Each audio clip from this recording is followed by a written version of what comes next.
মোটামুটি আমরা গতকাল এ পর্যন্ত শেষ করেছিলাম।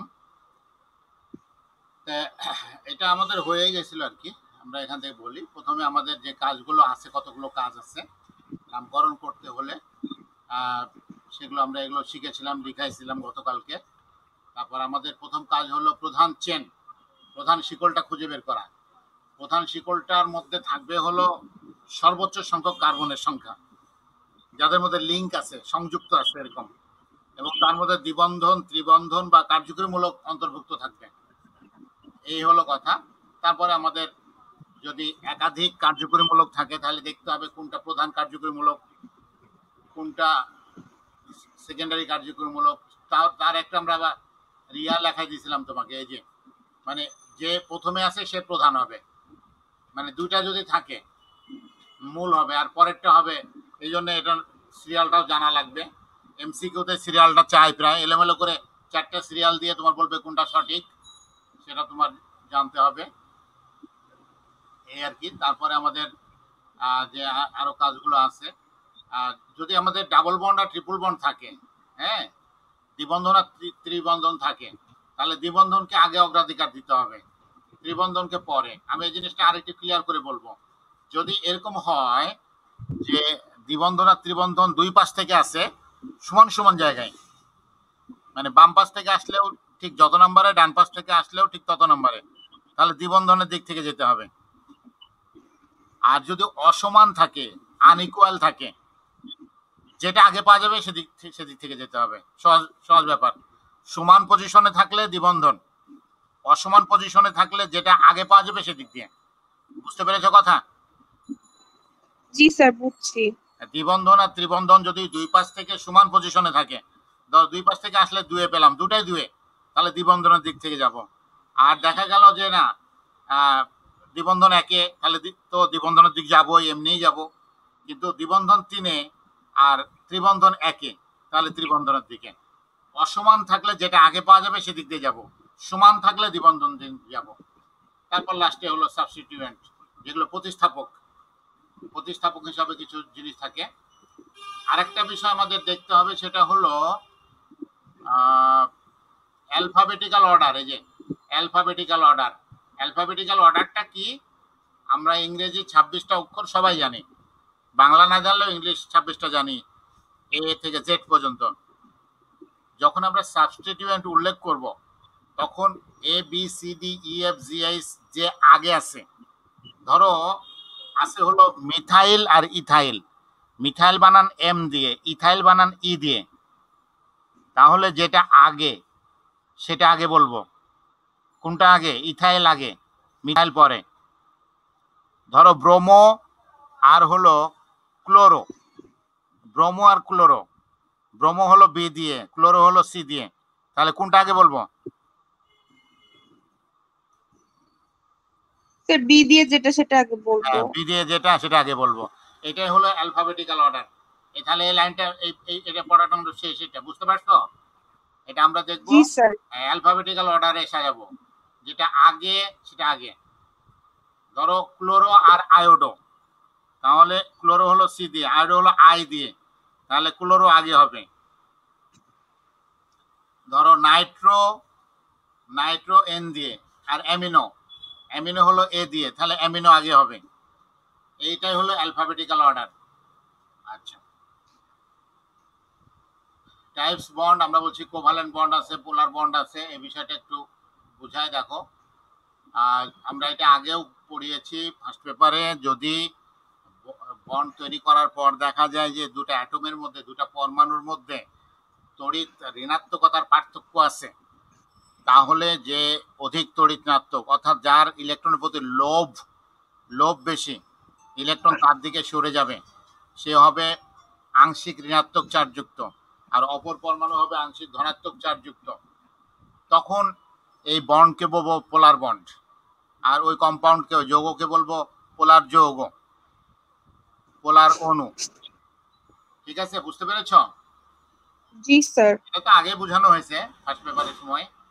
আচ্ছা, হাইড্রোজেন বন্ড, হাইড্রোজেন বন্ড কখন হবে এটা আমি একটু একটু লিখতে বলবো, তুমি লিখবা।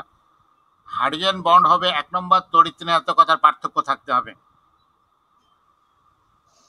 2 নাম্বার স্যার এটা হচ্ছে হাইড্রোজেন বন্ড হওয়ার শর্ত। হাইড্রোজেন বন্ড হওয়ার শর্ত, তড়িৎ ঋণাত্মকতার পার্থক্য থাকতে হবে। হাইড্রোজেন বন্ড হয় শুধুমাত্র 3টা পরমাণুর সাথে, এটা একটু লিখে রাখো। হাইড্রোজেন বন্ড হবে যদি হাইড্রোজেনের সাথে সরাসরি ফ্লোরিন যুক্ত থাকে। ফ্লোরিন ফ্লোরিন, এফ, ফ্লাওয়ারের ফুল, ফুলের এফ, ফ্লাওয়ারের এফ। স্যার হাইড্রোজেনের সাথে যদি ফ্লোরিন যুক্ত থাকে, হাইড্রোজেনের সাথে যদি অক্সিজেন যুক্ত থাকে, স্যার হাইড্রোজেনের সাথে যদি নাইট্রোজেন যুক্ত থাকে, সরাসরি যুক্ত থাকতে হবে হাইড্রোজেনের সাথে ফ্লোরিন, হাইড্রোজেনের সাথে অক্সিজেন, হাইড্রোজেনের সাথে নাইট্রোজেন। এই 3টা পরমাণুর সাথেই শুধু হাইড্রোজেন বন্ধন তৈরি হয়, আর কারোর সাথে হয় না। বুঝতে পেরেছ? জি স্যার। কার কার সাথে বলো তো একবার। ফ্লোরিন, অক্সিজেন আর নাইট্রোজেন। মনে রাখবা, এই ফ্লোরিনের তড়িৎ ঋণাত্মকতা সবচেয়ে বেশি, 4, এই জন্য এর সাথে হয়, এবং আকারও ছোট। অক্সিজেনের তড়িৎ ঋণাত্মকতা 3.5, আকারও ছোট। নাইট্রোজেনের তড়িৎ ঋণাত্মকতা 3, আকারও ছোট। এই জন্য 3জনের সাথে শুধুমাত্র হাইড্রোজেন বন্ধন তৈরি করে। ক্লোরিনের তড়িৎ ঋণাত্মকতা 3 হওয়া সত্ত্বেও ক্লোরিনের সাথে ক্লোরিনের সাথে কোনো হাইড্রোজেন বন্ধন তৈরি হয় না, কারণ ক্লোরিনের তড়িৎ ঋণাত্মকতা 3 নাইট্রোজেনের সমান, কিন্তু আকার বড়। তাহলে শুধুমাত্র 3জনের সাথে হাইড্রোজেন বন্ধন তৈরি হয়। হাইড্রোজেন বন্ধন তৈরি হলে তখন তার কিছু ধর্ম চেঞ্জ হয়ে যায়, গলনাঙ্ক, স্ফুটনাঙ্ক এগুলো বেড়ে যায়। আর আয়নিক বন্ধন কখন হবে? যখন ধাতু অধাতুর মধ্যে তোমার হবে, বন্ধন তৈরি হবে। ধাতু অধাতু আমরা যদি না বুঝি, অন্যভাবে যদি বলি, তাহলে বলবো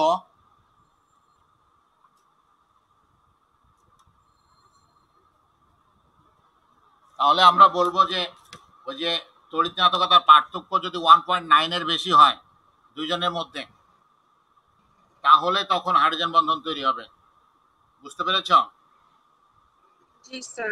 তড়িৎ ঋণাত্মকতার পার্থক্য 1.9 এর বেশি হতে হবে। আচ্ছা, ধাতু আর অধাতু মনে রাখার একটা বুদ্ধি শিখিয়ে দিয়েছিলাম মনে হয় তোমাকে, ওই যে অধাতুগুলো মনে রাখার বুদ্ধি, সিপিএস, ব্রেন ক্লপ, এগুলো হলো অধাতু। জি স্যার। এগুলো অধাতু, বাকি সব ধাতু। এখন হাইব্রিড অ্যাটমিক অরবিটালস, আমরা এগুলো আগেও বলেছি, ফার্স্ট পেপারের 3rd চ্যাপ্টারে ছিল, একটু বলে দিব। দেখো, এসপি কখন হবে? এসপি হবে হলো তোমার, যখন আমরা বলছি যে এসপি হবে হলো এস আর পি, একটা এস আর একটা পি এর মধ্যে যখন হাইব্রিডাইজেশন হবে, তখন বলবো এসপি হাইব্রিড অরবিটাল, এসপি সংকরণ। তখন এটা সরলরৈখিক হবে, তখন ওই অণুটা হবে সরলরৈখিক, আর তাদের মধ্যে কোণ হবে 180 ডিগ্রি। তাদের মধ্যে কোণ হবে কত? দেখো, 180 ডিগ্রি। তাহলে এসপি মানে 180 ডিগ্রি, মনে রাখবা এটা। এসপি মানেই 180 ডিগ্রি, সরলরৈখিক অণু। লিখে রাখো এই কথাটা। এসপি সংকর অরবিটাল তৈরি করলে কোণ হবে 180 ডিগ্রি। 180 ডিগ্রি মানে সরলরৈখিক, এটা লিখে রাখো। স্যার লিখছি। sp2 যদি হয়, মানে একটা s দুটা p, এটা কিন্তু sp স্কয়ার না, sp2 হবে একটা s দুটা p এর মধ্যে, একটা s, এই যে 1s আর 2p, একটা s আর দুটা p এর মধ্যে, তখন এটাকে আমরা বলবো কোপ্ল্যানার হাইব্রিড অরবিটাল। পরীক্ষা দিয়ে দিচ্ছে না, শৈলী 1 মিনিট, ছোট মেয়ের পরীক্ষা আছে। কি হচ্ছে? সেকেন্ড নাইট আচ্ছা sir. City of annual examination. কেন, কি বলতেছে? যেতে বাড়ি ঢুকতেছি, মানে বলতেছে যে আমার পরীক্ষাটাও একবার হয়ে গেছে, আমাকে আর দিতে দিচ্ছে না। আমি তো মারতেই দিচ্ছি না। কোন দিক দিয়ে ঢুকে রয়েছে? মিসকে ফোন দাও, আমি তো ঢুকতে পারতেছি না আজকে। দিব হ্যাঁ দেখো কিভাবে ঢুকে না না ঢুকতেছে না ফোন দাও হোয়াটসঅ্যাপ দিবা না এমনি নর্মাল ফোন দিবা দিব দাও দাও দাও ফোন দিবা না বলে আপনি আমি তো ঢুকতে পারতেছি না আমি দেবো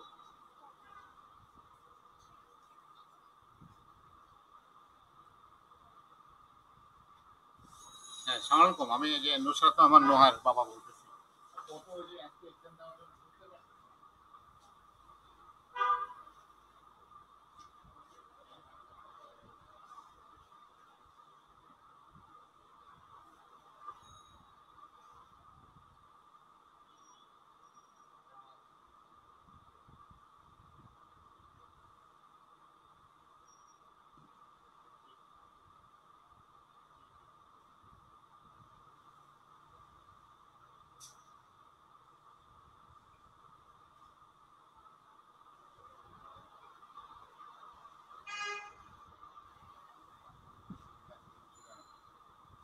হ্যাঁ ঠিক আছে যে মেয়ের পরীক্ষা আছে অনলাইনে ঢুকতে পারতেছে না আচ্ছা জি ঠিক আছে স্যার। তাহলে ওই যে যদি SP2 হয় তাহলে হবে ত্রিভুজ আকৃতির আমরা বাংলায় বলবো সহজ কথা ত্রিভুজ আকৃতি ট্রায়াঙ্গেল মানে ত্রিভুজ আকৃতির বলবো আমরা হ্যাঁ আর তখন কোনটা জি হবে স্যার। 120 ডিগ্রি তাহলে তিনটা জিনিস মনে রাখতে হবে SP2 ত্রিভুজ 120 মনে রাখো লিখে রাখো SP2 ত্রিভুজ 120 এই তিনটা জিনিস লিখে রাখো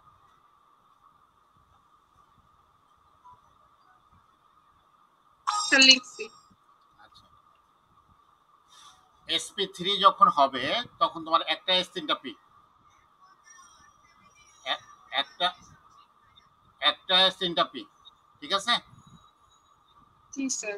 তখন হবে এটা হলো তোমার এটাকে বলে টেট্রাহেড্রন বাংলায় আমরা বললো চতুস্তলকীয় চতুস্তলকীয় আবার এই শব্দটা বাংলাতেও লেখা হয় মানে এটাকে বাংলা করে লেখা হয় তাই তুমি লেখো SP3 চতুস্তলকীয় 109.5 ডিগ্রি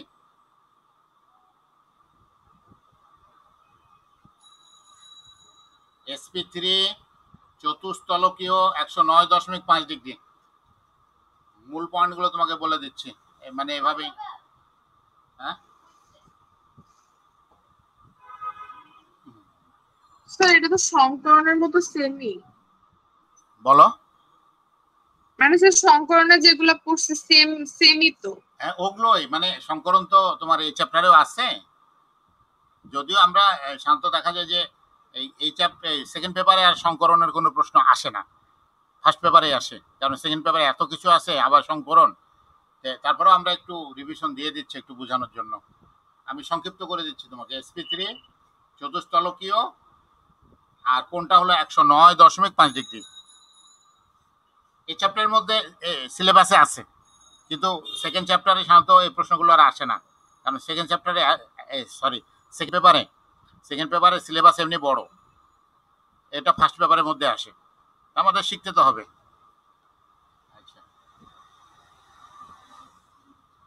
এখানে দেখো এই যে আমরা দেখাচ্ছি এই যৌগটা ইথাইন অ্যাসিটিলিন এটা কি লিনিয়ার মানে সরলরৈখিক এই যে সরলরৈখিক কোণ কত 180 ডিগ্রি বুঝতে পেরেছ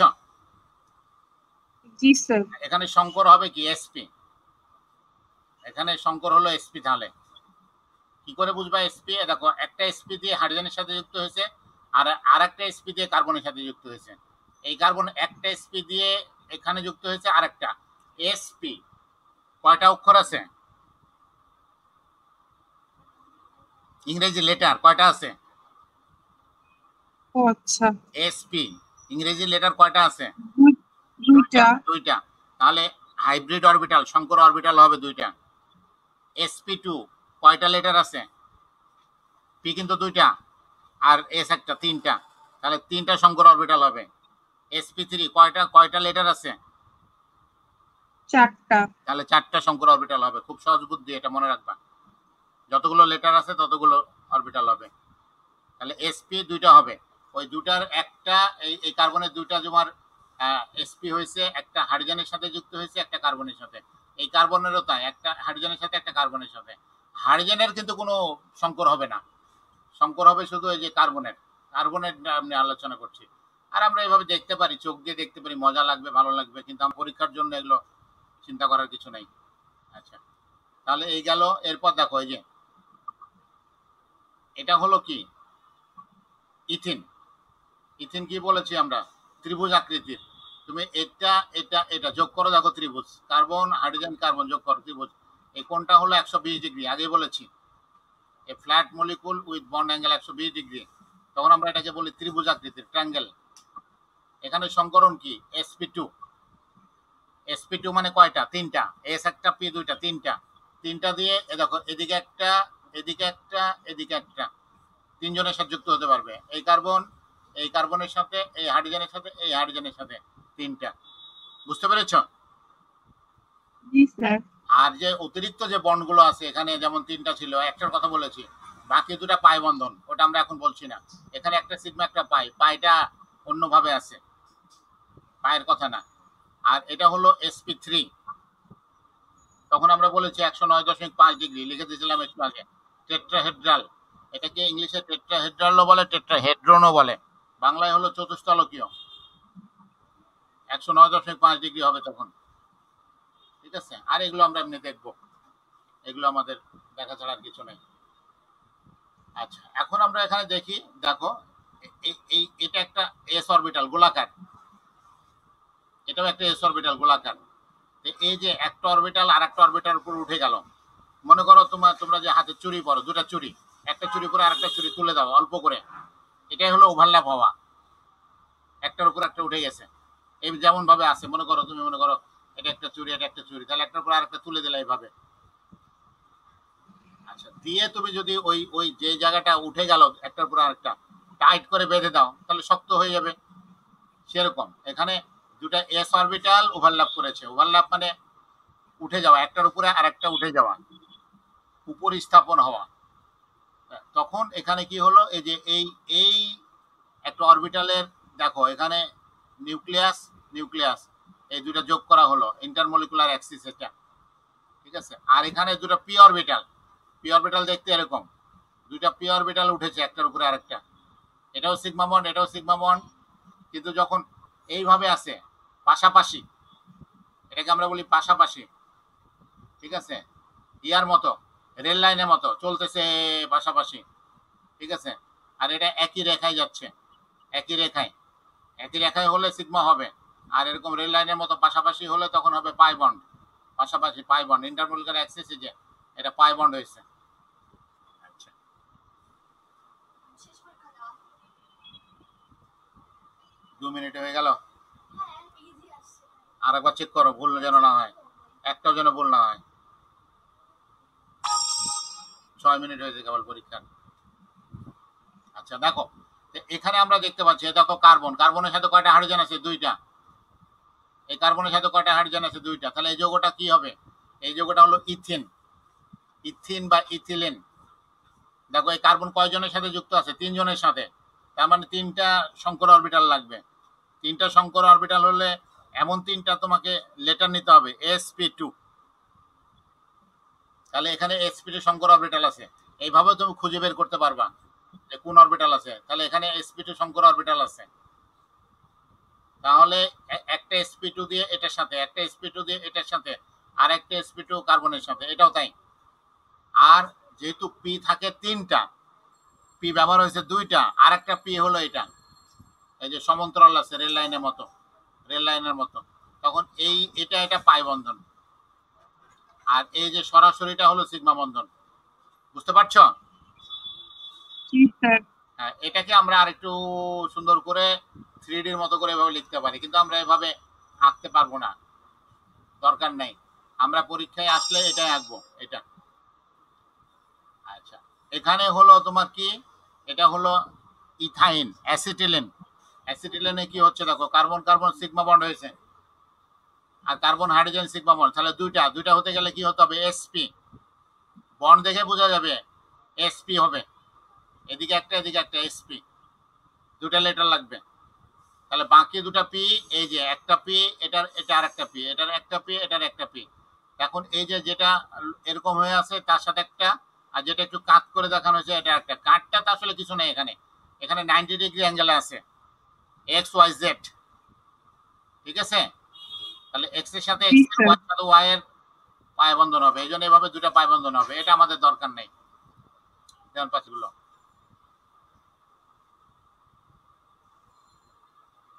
আচ্ছা, এখন আমরা দেখব যে বন্ড ভাঙ্গে সিমেট্রিক্যাল কিভাবে, সমানভাবে কিভাবে ভাঙবে। হোমোলাইটিক, হোমো মানে সেম, সুষম, বাংলায় বলবো সুষম, সমানভাবে, ভীষণ মানে ভাঙ্গা, কিভাবে ভাঙবে, সমানভাবে কিভাবে ভাঙবে। এই ভাঙ্গা বলতে আমরা জানি যে একটা বন্ড যখন তৈরি হয়, একটা বন্ধন যখন তৈরি হয়, তখন দুটা ইলেকট্রন থাকে, কি থাকে, দুটা ইলেকট্রন থাকে, তাই তো? জি স্যার। যখন তারা ভেঙে যাবে তখন তাদের মধ্যে ভাগটা হবে, বন্টনটা হবে, বিভাজনটা হবে সুন্দর, দুই পরমাণু দুটা ইলেকট্রন, একটা করে ইলেকট্রন ভাগ নিয়ে যাবে, এটাই হোমোলাইটিক, বা বাংলায় বলবো সুষম বিভাজন, সুষম ভাঙ্গন। দেখো এখানে আমরা দেখতে পাচ্ছি হাইড্রোজেন অণু H2, এটাকে লেখা হয়েছে বন্ড দিয়ে H বন্ড H। এই যে বন্ডটা, যখন এই বন্ডটা ভেঙে গেল, এই যে একটা দাগ মানে একটা বন্ড, এর মধ্যে দুটা ইলেকট্রন আছে, হাইড্রোজেন পেলো একটা ইলেকট্রন, এই যে একটা ইলেকট্রন, এই যে এখানে দেখানো হয়েছে, ওই হাইড্রোজেন পেলো একটা ইলেকট্রন, এটাই হলো তোমার হোমোলাইটিক ফিশন, সুষম বিভাজন, সুষম ভাঙ্গন।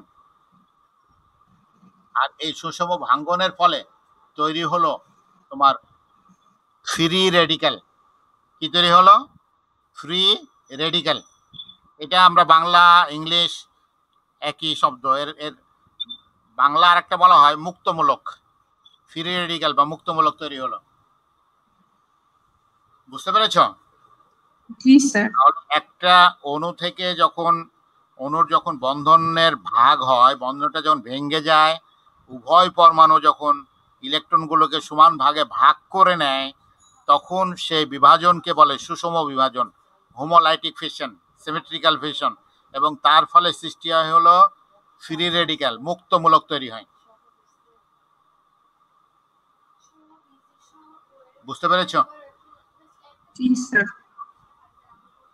ভালো করে দেখার একবার দিয়ে দিছ নাকি? দেখে দাও, এখনো এখনো 10 মিনিট সময় আছে।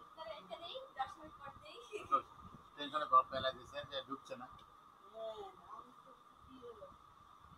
আচ্ছা, আর একটা হলো দেখো হেটারোলাইটিক, মানে ভিন্ন, আনসিমেট্রিক্যাল, মানে ভাগ হলো ঠিকই, দুটা ইলেকট্রনে একজন পেলো আর একজন কোনো ইলেকট্রন পেলো না। যেমন ধরো এখানে হাইড্রোজেন এবং ক্লোরিন, এর মধ্যে যে বন্ধনটা আছে, অর্থাৎ এখানে এক জোড়া ইলেকট্রন আছে, ভেঙে গেল তারা, দুটা ইলেকট্রনে পেয়ে গেল ক্লোরিন, হাইড্রোজেন কোনো ইলেকট্রন পেলো না। কেন পেলো? কারণ হলো হাইড্রোজেনের তুলনায় ক্লোরিনের তড়িৎ ঋণাত্মকতা বেশি, এই জন্য ক্লোরিন একাই এক জোড়া ইলেকট্রন পেয়ে সে হয়ে গেল ঋণাত্মক চার্জযুক্ত, আর হাইড্রোজেন ইলেকট্রন হারিয়ে হয়ে গেল ধনাত্মক চার্জযুক্ত। এটাকে আমরা বলছি হেটারোলাইটিক ফিশন, বিষম বিভাজন, বাংলায় বলা হয় বিষম বা অসম, সমান নয়, অসম বিষম বিভাজন। তখন তৈরি হয় ক্যাটায়ন অ্যানায়ন তৈরি হয়, ধনাত্মক চার্জযুক্ত আয়ন, ঋণাত্মক চার্জযুক্ত আয়ন তৈরি হয়। তাহলে বন্ধন দুই ভাগে ভাগ হতে পারে, বন্ধন ভাগ হতে পারে, সমজীব বন্ধন দুই ভাগে ভাগ হতে পারে। একটা হতে পারে সুষম বিভাজন, উভয় পরমাণু সমান সংখ্যক ইলেকট্রন পাবে, তখন তৈরি হবে ফ্রি রেডিক্যাল, মুক্তমূলক। আর একটা হলো তোমার তৈরি হবে হলো বিষম বিভাজন, অসম বিভাজন, হেটারোলাইটিক ফিশন, অর্থাৎ ইলেকট্রন সমানভাবে ভাগ হবে না, একজন পাবে দুটা ইলেকট্রন একাই, আরেকজন কোনো ইলেকট্রনই পাবে না। যে একাই দুটা ইলেকট্রন পাবে সে হবে ঋণাত্মক চার্জযুক্ত, আর যে কোনো ইলেকট্রন পাবে না সে হবে ধনাত্মক চার্জযুক্ত। বুঝতে পেরেছো? তাহলে জি এভাবে স্যার। এভাবে তৈরি হচ্ছে আয়ন, এখানে তৈরি হচ্ছে আয়ন, আর ওখানে তৈরি হয়েছে তোমার হলো ফ্রি রেডিক্যাল।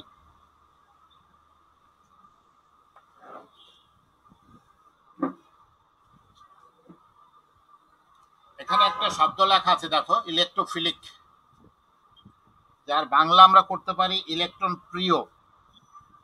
ইলেকট্রন প্রিয় অর্থাৎ যার ইলেকট্রনের প্রতি লোভ আছে, ইলেকট্রনকে যে পছন্দ করে, ইলেকট্রনকে যে আকর্ষণ করে,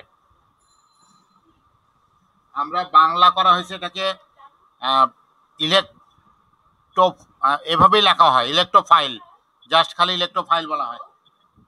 আরেকবার চেক করে দিয়ে দাও। আচ্ছা দিয়ে দাও, হয়ে গেলে দিয়ে দাও, হয়ে গেলে দিয়ে দাও আর কি, টেনশন করার কি আছে। এটাকে আমরা বাংলায় ইলেকট্রোফাইল, ইলেকট্রন আকর্ষী বিকারক, আর একটা বাংলা ইলেকট্রন আকর্ষী বিকারক, এটা লিখে রাখো। ইলেকট্রোফাইলও লেখো, ইলেকট্রোফাইল লিখে ইলেকট্রন আকর্ষী বিকারক, যারা ইলেকট্রনকে আকর্ষণ করে।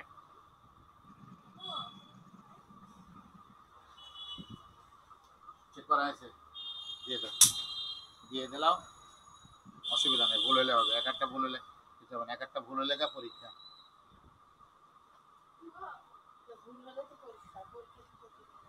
হ্যাঁ দিয়ে দাও, হ্যাঁ টেনশন করার কি দরকার।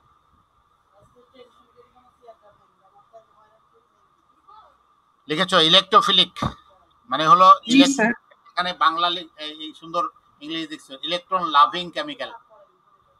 হ্যাঁ, ইলেকট্রন লাভিং কেমিক্যাল স্পিসিস, মানে ইলেকট্রনকে যে ভালোবাসে, ইলেকট্রন যে প্রিয় যার কাছে, ইলেকট্রনকে যে আকর্ষণ করে, যেভাবে বলো, আমরা বাংলায় ইলেকট্রন আকর্ষী বিকারক বলি বা ইলেকট্রোফাইল বলি। ঠিক আছে, তারা কি করে, ইলেকট্রনকে আকর্ষণ করবে। যে জায়গায় ইলেকট্রন বেশি পাবে, একটা অণুর সব জায়গায় ইলেকট্রন বেশি থাকে না, যেখানে বেশি ইলেকট্রন থাকে সেই জায়গায় যাবে যাবে যে সেখান থেকে ইলেকট্রন নিয়ে ওই জায়গায় যুক্ত হবে। এরা কেন ইলেকট্রোফিলিক, এরা কেন ইলেকট্রন আকর্ষী? কারণ হলো এদের নিজের ইলেকট্রন কম আছে, এদের নিজের ইলেকট্রন কম থাকবে, অর্থাৎ এরা ধনাত্মক চার্জযুক্ত হতে পারে। আর যদি ধনাত্মক চার্জযুক্ত না হয়, নিরপেক্ষ হয়, তাহলেও ইলেকট্রনের স্বল্পতা থাকবে। ইলেকট্রনের স্বল্পতা বলতে আমরা যে না এই থেকে পড়ে আসতেছি অষ্টক নিয়ম, 8টার চেয়ে ইলেকট্রন কম থাকবে, হয় ধনাত্মক চার্জযুক্ত থাকবে, না হলে তাদের পরমাণুতে যৌগ গঠন করার পর অষ্টকের চেয়ে ইলেকট্রন কম থাকবে, তাহলে তারা হবে ইলেকট্রোফিলিক, ইলেকট্রোফাইল, ইলেকট্রন আকর্ষী বিকারক। বুঝতে পেরেছ? জি স্যার। ধনাত্মক, ধনাত্মক ইলেকট্রোফাইলস, ধনাত্মক ইলেকট্রন আকর্ষী বিকারক। দেখো ধনাত্মক হলে আর কোনো কথা নেই, এইচ প্লাস, এটা যেমন তাই হোক, প্লাস দেখলেই H3O plus, Cl plus, Br plus, তুমি বলবা যে এতদিন তো Cl প্লাস হয়, এটা কোনোদিন শুনিনি, খালি শুনছি Cl মাইনাস। আচ্ছা এটা শোনার দরকার নেই, আরো কত কি শুনবা আস্তে আস্তে, তাই না? প্লাস দেখলেই দেখো সব প্লাস, সব প্লাস হলো, এদিকে আমরা বলবো কার্বোক্যাটন, ধনাত্মক চার্জযুক্ত, আর এরা সবাই হলো ইলেকট্রোফিলিক, ইলেকট্রোফাইলস, ইলেকট্রন আকর্ষী বিকারক। বুঝতে পেরেছ? জি স্যার। এটা চেনা খুবই সহজ, যেহেতু ধনাত্মক চার্জ থাকবে।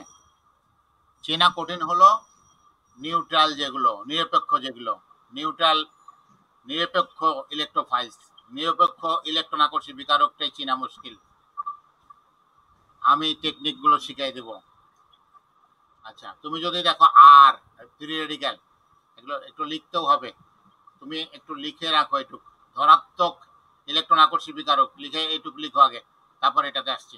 ধনাত্মক, তুমি বাংলায় লিখবা ধনাত্মক ইলেকট্রন আকর্ষী বিকারক, যে কয়েকটা উদাহরণ এখানে আছে লেখো, তাছাড়া তোমার বইতে উদাহরণ আছে আরো।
হয়েছে? শুধু পজিটিভটা জি স্যার। পজিটিভটা লিখতে বলছে। এখন দেখো, যেটাকে আমরা বলছি নিরপেক্ষ, নিরপেক্ষটা চিনা মনে হয় কঠিন, কিন্তু আসলে কঠিন না, সহজ। আচ্ছা, কিছু কিছু বিষয় বলবো, তাহলে বুঝতে পারবা যে কেন এটা ইলেকট্রনকে আকর্ষণ করবে। এদের ইলেকট্রনের ঘাটতি আছে। ওরা তো সরাসরি পজিটিভ দেখাই যাচ্ছে, এদের অসুখ যদি বলি, রোগটা দেখা যাচ্ছে, কিন্তু এদের রোগটা লুকানো আছে, আর রোগটা আইডেন্টিফাই করতে হবে। এখন এটা ফ্রি রেডিক্যাল, দেখো ইলেকট্রন কয়টা? একটা। তার প্রবল ইচ্ছা দুইটা ইলেকট্রন করার, এটাকে ডুয়েট নিয়ম বলে। আমরা যেমন অষ্টক নিয়ম বলি, এটা ডুয়েট নিয়ম বলে। দুইটা ইলেকট্রন করার প্রবল ইচ্ছা, এই জন্য সে হলো ইলেকট্রন আকর্ষী বিকারক। ঋণাত্মক চার্জ নাই, কিন্তু ইলেকট্রন মাত্র একটা আছে, এই জন্য সে ইলেকট্রন আকর্ষী বিকারক, দুইটা ইলেকট্রন করতে চায়। আচ্ছা, আর দেখো Cr2, এটাকে আমরা বলি কার্বিনস, কার্বিনস, এনআর, নাইট্রিনস, বিএফ3, boron trifluoride, aluminium chloride, ferric chloride, tin chloride. আচ্ছা, তাহলে এটা আমরা খালি ব্যাখ্যা দিয়েছি যে এটা দুইটা ইলেকট্রন করতে চায়, এই জন্য ইলেকট্রন আকর্ষী বিকারক। ঠিক আছে? আচ্ছা, এখানে দেখো আর একটা যদি আমরা অন্যভাবে বলি, তাহলে বলতে পারি যে আর যদি থাকে সাথে, তাহলে ইলেকট্রন আকর্ষী বিকারক হয়ে যাবে। আর দেখো, আর আছে, আর টু আছে, এনআর আছে, সহজ বুদ্ধি। তাহলে এটা মনে রাখার বুদ্ধি হলো, আর যদি থাকে তাহলেই সহজ ইলেকট্রন আকর্ষী বিকারক। ঠিক আছে? জি স্যার। এখন এখানে আসো, এখানে দুইটা আছে, দুইটার মধ্যে তড়িৎ ঋণাত্মকতা কার বেশি, বোরনের না ফ্লোরিনের? বেশি হলো ফ্লোরিনের। কেন্দ্র পরমাণুকে ব্রোন, কেন্দ্র পরমাণু যেহেতু ধনাত্মক, এই জন্য সে ইলেকট্রন আকর্ষী। কেন্দ্রীয় পরমাণু যদি ধনাত্মক হয় তাহলে ইলেকট্রন আকর্ষী, কেন্দ্রীয় পরমাণু যদি ঋণাত্মক হয় তাহলে উল্টাটা হবে, পরে আমরা ওটা বলবো। তাহলে দেখো, এই দুটার মধ্যে তুলনা করতে হবে, সহজ বুদ্ধি এটা। অষ্টক পূরণ নাই, এটাও সত্য কথা, অষ্টক পূরণ নাই এখানে, কিন্তু অষ্টক পূরণ আছে কি না এটা হিসাব করা অনেক কঠিন ব্যাপার, সময় সাপেক্ষ। তুমি করতে পারবা, বোরনের ইলেকট্রন 5টা, বাইরে 3টা, ওই 3টা ইলেকট্রন আর এই 3টা মিলে 6টা হয়েছে, 8টা হয়নি, কিন্তু সেগুলো দরকার নাই। আমার দরকার হলো সহজ বুদ্ধি। ওটা হলো অ্যাকচুয়াল কেমিস্ট্রির কথা, আর আমারটা হলো চুরি কথা। এই দুটার মধ্যে বোরন হলো ধনাত্মক, ইলেকট্রন আকর্ষী। এই দুটার মধ্যে অ্যালুমিনিয়াম হলো ধনাত্মক, ইলেকট্রন আকর্ষী। এই দুটার মধ্যে আয়রন হলো ধনাত্মক, ইলেকট্রন আকর্ষী। এই দুটার মধ্যে টিন হলো ধনাত্মক, ইলেকট্রন আকর্ষী। কেন্দ্রীয় পরমাণু যদি ধনাত্মক হয় তাহলে ইলেকট্রন আকর্ষী হবে। বুঝতে পেরেছো? জি স্যার। আচ্ছা, এইটুকু একটু তুলবা তুমি, হ্যাঁ? আমি এই ফাঁকে একটু ওয়াশরুমে যাবো, আসতে দেরি হলে তুমি ওয়েট করবে, আমি এসে কথা বলবো, ততক্ষণ তুলতে আচ্ছা থাকো, স্যার। তুলতে থাকো।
হ্যাঁ শৈলী, হ্যালো। জি স্যার।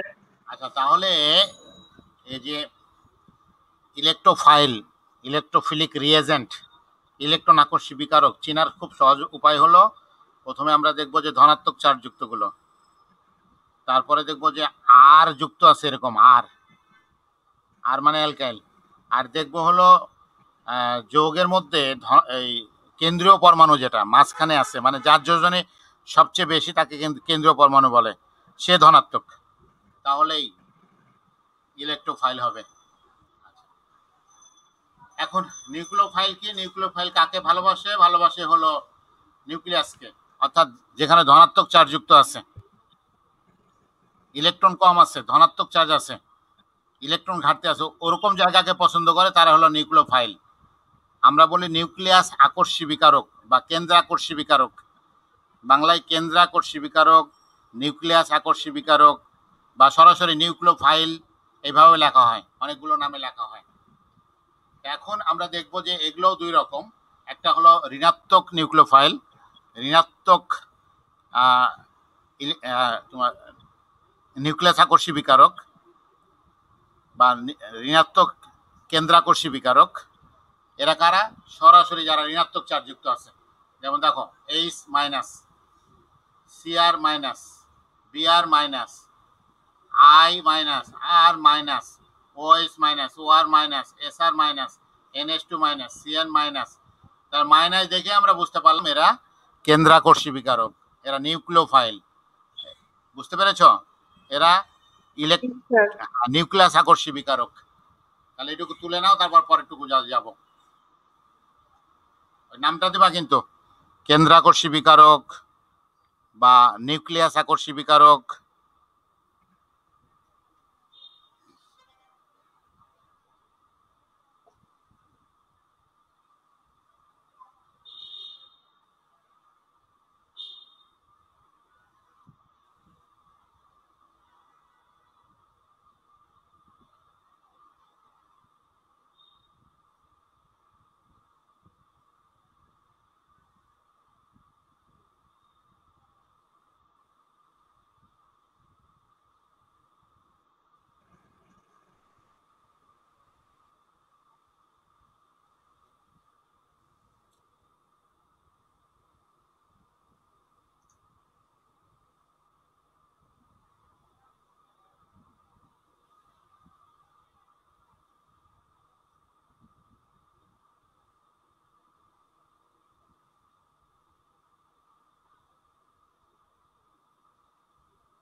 হয়েছে লেখা?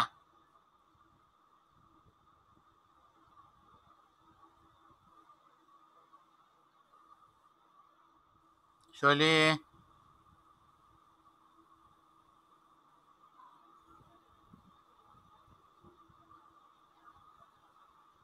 হ্যালো,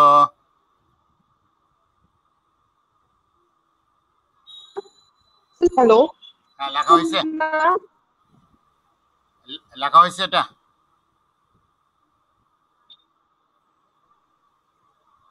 বললাম তো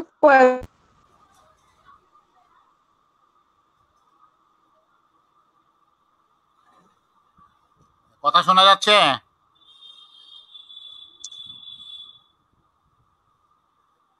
স্যার আমি তো শুনতেছি। আচ্ছা আচ্ছা, ঠিক আছে, এখন ক্লিয়ার। আর আরেকটা হলো কি নিরপেক্ষ। নিরপেক্ষটা কি? দেখো, আমরা দুইভাবে চিন্তা করতে পারি। এই অক্সিজেন পরমাণুতে বন্ধন গঠন করার পর লোন পেয়ার ইলেকট্রন আছে, বন্ধন গঠন করার পর নাইট্রোজেনের লোন পেয়ার ইলেকট্রন আছে, নাইট্রোজেনের লোন পেয়ার ইলেকট্রন আছে, অক্সিজেনের লোন পেয়ার ইলেকট্রন আছে, সালফারের লোন পেয়ার ইলেকট্রন আছে, অক্সিজেনের লোন পেয়ার ইলেকট্রন আছে। লোন পেয়ার ইলেকট্রন থাকতে হবে। লোন পেয়ার ইলেকট্রন থাকে কোনগুলোতে? ওই বেশি না, নাইট্রোজেন, অক্সিজেন, সালফার এগুলোতেই থাকে। ওই যে গ্রুপ 17 আর গ্রুপ 16 যে মৌলগুলো আছে। অন্যভাবে আমরা যদি চিন্তা করি, একটা হলো লোন পেয়ারের কথা চিন্তা করতে পারি, আর একটা হলো দেখো এটার মধ্যে এটা কেন্দ্রীয় পরমাণু। এখন হাইড্রোজেন আর অক্সিজেনের মধ্যে তড়িৎ ঋণাত্মক, হাইড্রোজেন আর নাইট্রোজেনের মধ্যে নাইট্রোজেন তড়িৎ ঋণাত্মক কেন্দ্রীয় পরমাণু, এগুলোর মধ্যে নাইট্রোজেন তড়িৎ ঋণাত্মক, এগুলোর মধ্যে অক্সিজেন তড়িৎ ঋণাত্মক, এগুলোর মধ্যে সালফার তড়িৎ ঋণাত্মক, এবং সেই কেন্দ্রীয় পরমাণু এখানে অক্সিজেন কেন্দ্রীয় পরমাণু তড়িৎ ঋণাত্মক। তাহলে যদি কেন্দ্রীয় পরমাণু তড়িৎ ঋণাত্মক হয় তাহলে হবে তোমার কেন্দ্রাকর্ষী, নিউক্লিয়াস আকর্ষী, নিউক্লিওফাইল। আগেরটা ছিল কেন্দ্রীয় পরমাণু তড়িৎ ধনাত্মক, এখন কেন্দ্রীয় পরমাণু তড়িৎ ঋণাত্মক। আগেরটা আমরা বলেছিলাম ইলেকট্রনের ঘাটতি আছে, আর এখন ইলেকট্রন বাড়তি না থাকলেও লোন পেয়ার ইলেকট্রন আছে, মুক্ত ইলেকট্রন আছে। এগুলো লিখে নাও, উদাহরণগুলো লিখে নাও। নিরপেক্ষ, কেন্দ্রাকর্ষী, বিকারক হিসাবে উদাহরণটা লিখে নাও।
হয়েছে লেখা?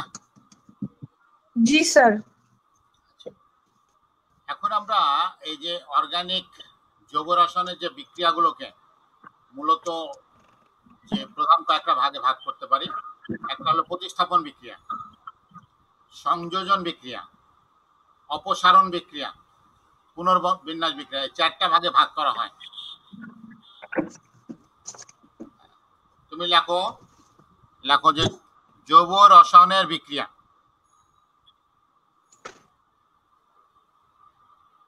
জৈব রসায়নের বিক্রিয়া।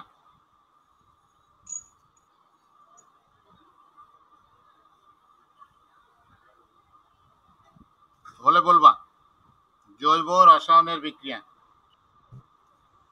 জি স্যার। 1 নম্বর প্রতিস্থাপন বিক্রিয়া,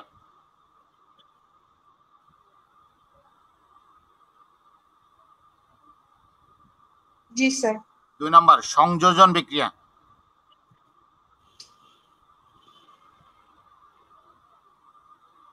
3 নম্বর অপসারণ, 3 নম্বর অপসারণ বিক্রিয়া,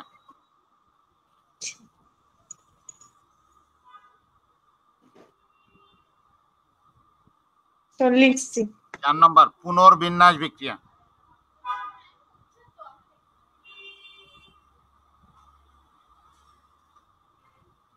লিখছি স্যার। এই 4টা বিক্রিয়া খুবই গুরুত্বপূর্ণ, আমাদের করতে হবে। তাহলে আমরা প্রথমেই দেখো প্রতিস্থাপন বিক্রিয়াতে যাচ্ছি। এটা একটা প্রতিস্থাপন বিক্রিয়া। এখানে আছে মিথানল, মিথানল, আর এটা হলো অ্যাসিটিক অ্যাসিড। মিথানলের সাথে অ্যাসিটিক অ্যাসিড কিভাবে প্রতিস্থাপন হলো? প্রতিস্থাপন হতে গেলে কাউকে সরিয়ে তার জায়গা দখল করতে হবে। আমরা এখানে দেখতে পাই যে এই যে এখানে যে হাইড্রোজেন আছে, দেখো হাইড্রোজেন, হাইড্রোজেনকে সরিয়ে এই CH3 যুক্ত হয়েছে। হাইড্রোজেনকে সরিয়ে ওই জায়গায় CH3 যুক্ত হয়েছে। এই যে CH3 CH3 দেখো CH3 COO, তাহলে এইচটা না, এইচ এর বদলে কি CH3, তাহলে এই এইচটাকে CH3 সরিয়ে তার জায়গা দখল করেছে। প্রতিস্থাপন মানে হলো কাউকে সরিয়ে চার জায়গা দখল করা। আর এখান থেকে যে এইচটা সরে গেল আর এখান থেকে যে ওইচ ছিল বাকি মিলে পানি, তাহলে এটা একটা প্রতিস্থাপন বিক্রিয়া। কোনো পরমাণুকে বা কোনো পরমাণু গ্রুপকে সরিয়ে তার জায়গা দখল করতে হবে। সরাই দিলাম দখল হলো না, তাহলে কিন্তু হবে না। সরিয়ে সে জায়গায় কাউকে স্থাপন করতে হবে, তাহলে হলো প্রতিস্থাপন। প্রতিস্থাপন শব্দ দুইটা শব্দ থেকে আসছে। প্রতিস্থাপন মানে কাউকে সরিয়ে ওই জায়গায় কিছু বসানো, এটা হলো প্রতিস্থাপন। আচ্ছা, তাহলে তুমি একটু হেডলাইন দাও, প্রতিস্থাপন বিক্রিয়া লিখে এই বিক্রিয়াটা লিখে রাখো। প্রতিস্থাপন বিক্রিয়া লিখে এই বিক্রিয়াটা লিখে রাখো।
হয়েছে লেখা? জি স্যার।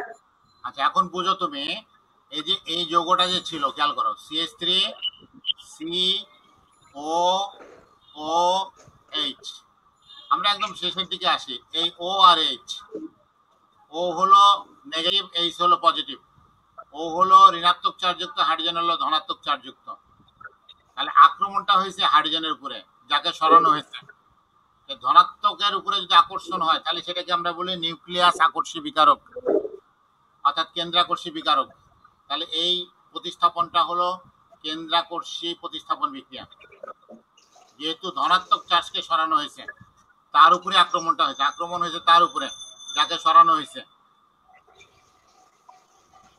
তাহলে হাইড্রোজেন প্লাস ছিল, ধনাত্মক চার্জের উপরে আকর্ষণ করা হয়, আক্রমণ করে তাকে সরানো হয়েছে, এই জন্য এটা কেন্দ্রাকর্ষী বিকারক। এই জায়গাটায় দেখো, এই 2 নম্বর বিক্রিয়াটা, এটা হলো ফেনল, এটার নাম হলো ফেনল।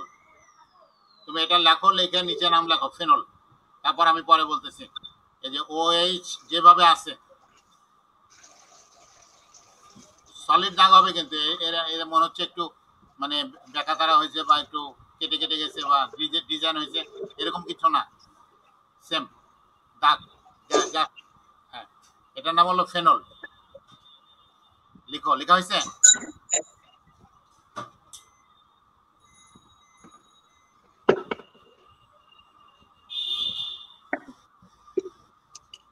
স্যার লিখছি। আচ্ছা, এর সাথে যোগ দেওয়া হলো কি nitric acid, plus nitric acid. এখান থেকে দেখো পানি বের হয়ে যাবে। পানি কিভাবে বের হবে? এখান থেকে এইচ আর এখান থেকে অক্সিজেন মিলে OH, আর এই যে এখান থেকে একটা হাইড্রোজেন বের হয়েছে, এই জায়গা থেকে হাইড্রোজেন, তাহলে এখান থেকে হাইড্রোজেন বের হয়েছে আর এখান থেকে OH মিলে পানি বের হয়ে যাচ্ছে, এই জন্য মাইনাস পানি। এখন তাহলে এখান থেকে যখন এইচও চলে যাবে তখন এইচ আর ও, তখন থাকবে NO2। এখন আছে HNO3, একটা এইচ যাবে একটা অক্সিজেন যাবে, থাকবে NO2।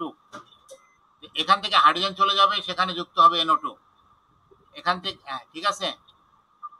আচ্ছা, এই জি NO2 স্যার। টা যে যুক্ত হলো, এখানে আমরা দেখতে পাচ্ছি এই যে মাঝখানে যে বলয়টা, মাঝখানে যে রিংটা, এটা ইলেকট্রনের রিং, একটা ইলেকট্রন ঘুরছে, 3টা ইলেকট্রন, 6টা ইলেকট্রন আছে এখানে। তার মানে ইলেকট্রনকে আক্রমণ করে এই বিক্রিয়াটা হয়, এই জন্য এটা হলো ইলেকট্রন আকর্ষী বিকারক, ইলেকট্রন আকর্ষী প্রতিস্থাপন বিক্রিয়া। এই বিক্রিয়াটার নাম হলো ইলেকট্রন আকর্ষী প্রতিস্থাপন বিক্রিয়া। বুঝতে পেরেছ? জি স্যার। এরপরে আমরা যখন জিঙ্ক আর HCl দ্বারা এটাকে আবার বিজারিত করব, এটাকে, তখন এই নাইট্রোমূলকটা বিজারিত হয়ে অ্যামিনোমূলক হবে NH2। এটা নিয়ম মনে রাখতে হবে। এখন তুমি এই পুরো বিক্রিয়াটা কমপ্লিট করো, পুরাটা।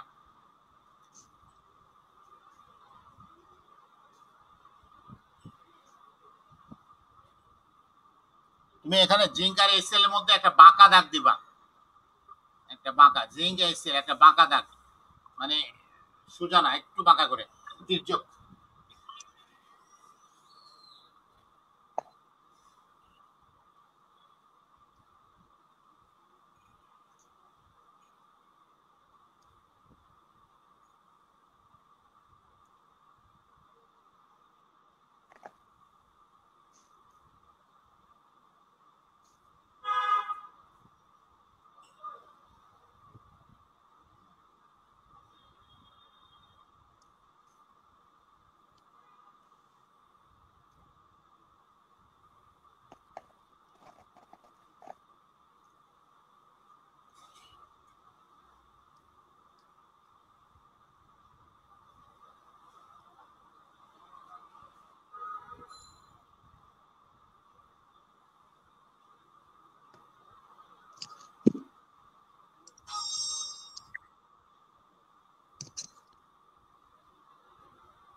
হয়েছে লেখা?